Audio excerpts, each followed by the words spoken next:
Saudara, kita jumpa lagi dalam merenungkan firman Tuhan dalam tema Yerobeam anak Nebat bagian ketiga, diambil dari 1 Raja-Raja 13 ayat 33 sampai pasal yang ke-14 ayat 1 sampai 20. Nah, saya kasih pendahuluan dari kisah ini. Dalam bagian yang kedua, kita tahu bahwa tangan Yerobeam yang kejang telah dipulihkan kembali karena ia meminta abdi Allah untuk berdoa memohon belas kasihan Tuhan, dan Tuhan pun mendengar doanya. Tangannya pulih kembali seperti sedia kala.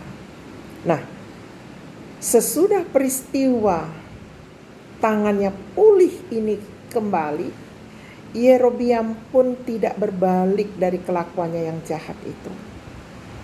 Walaupun sudah ada teguran dan Tuhan berikan mujizat, tetapi ia tidak berbalik dari jalannya yang jahat.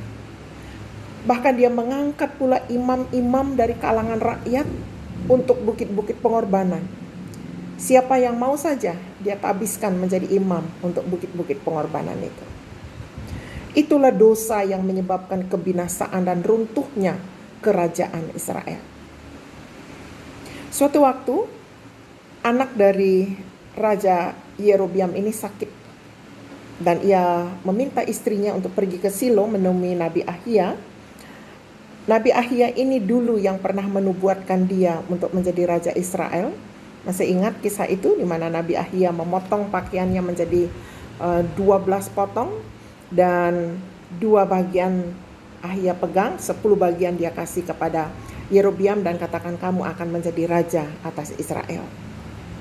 Nah, ketika dia menyuruh istrinya untuk pergi menjumpai Nabi Ahia, dia katakan kamu harus menyamar agar Nabi Ahia tidak mengetahui bahwa kamu adalah istri saya. Juga Yerobeam meminta agar istrinya membawa persembahan untuk Nabi Ahia berbentuk 10 roti, beberapa kue, dan juga madu. Nah, ada hal yang harus ditanyakan untuk Nabi Ahia menyangkut anaknya yang sakit. Apakah anak yang sedang sakit itu bisa sembuh atau tidak? Nabi Ahia tidak dapat melihat lagi karena usianya sudah tua. Namun, Tuhan memberitahukan kepadanya bahwa istri Yerobeam akan datang menjumpai dia untuk menanyakan tentang anaknya yang sakit. Jadi ketika ada suara langkah perempuan yang masuk ke dalam rumah Nabi Ahia, ia langsung berkata sebagai berikut. Silakan masuk, hai istri Yerobeam. Mengapa engkau berbuat seolah-olah engkau orang lain? Atau mengapa engkau menyamar? Atau ada berita buruk sekarang yang saya ingin sampaikan kepadamu.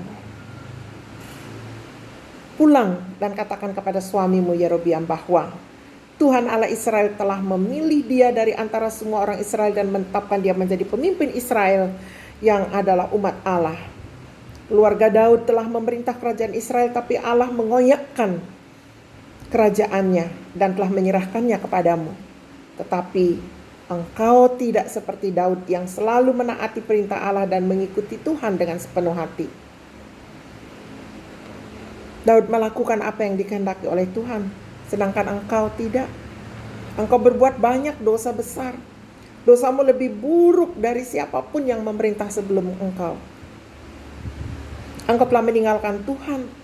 Engkau membuat patung-patung dewa-dewa lain yang membuat Tuhan sangat marah. Oleh sebab itu Allah akan mendatangkan bencana atas keluarga Yerobeam.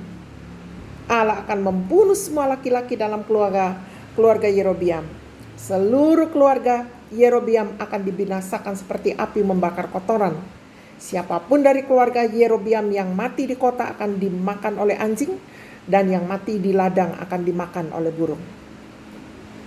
Jadi, kata Nabi Ahia, ibu, pulanglah. Kembalilah ke rumahmu. Begitu engkau memasuki kotamu, anakmu akan mati. Dan Tuhan akan mengangkat raja baru di Israel. Dan raja baru itu akan membinasakan keluargamu. Tuhan menghukum orang Israel. Mereka dihempaskan seperti alang-alang dalam air. Ia mencabut Israel dari negeri yang baik. Ia menyerahkan mereka ke seberang sungai Efrat.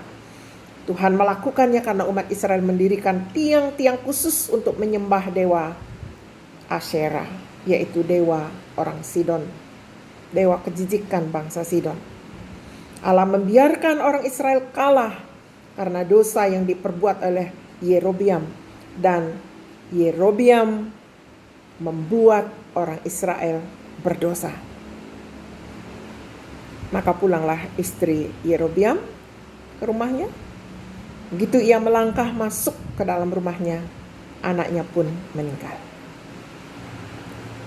Tak lama kemudian, Yerobeam pun meninggal. Ia memerintah Israel selama 22 tahun. Anaknya yang lain, yang bernama Nadab, menggantikannya. Yerobeam tidak berpaling kepada Allah sampai akhir hidupnya.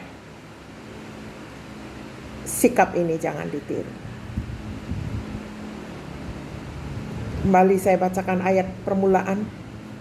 Sesudah peristiwa ini pun, sesudah peristiwa di mana tangannya dipulihkan oleh Tuhan, tangan yang sempat kejang dan pulih, Yerobeam tidak berbalik dari kelakuannya yang jahat itu. Tetapi malah ia mengangkat pula imam-imam dari kalangan rakyat untuk bukit-bukit pengorbanan. Siapa yang mau saja ditabiskannya menjadi imam untuk bukit-bukit pengorbanan. Apa pelajaran penting yang kita dapat petik hari ini dari kisah Yerobeam bagian yang ketiga ini? Yang pertama, jangan bebal. Jika tahu bahwa kita sudah salah, bertobatlah. Yang kedua, Allah selalu menunggu pertobatan kita selama nafas masih ada. Dan yang ketiga, jika nafas sudah diambil, kesempatan untuk bertobat pun tertutup. Amin.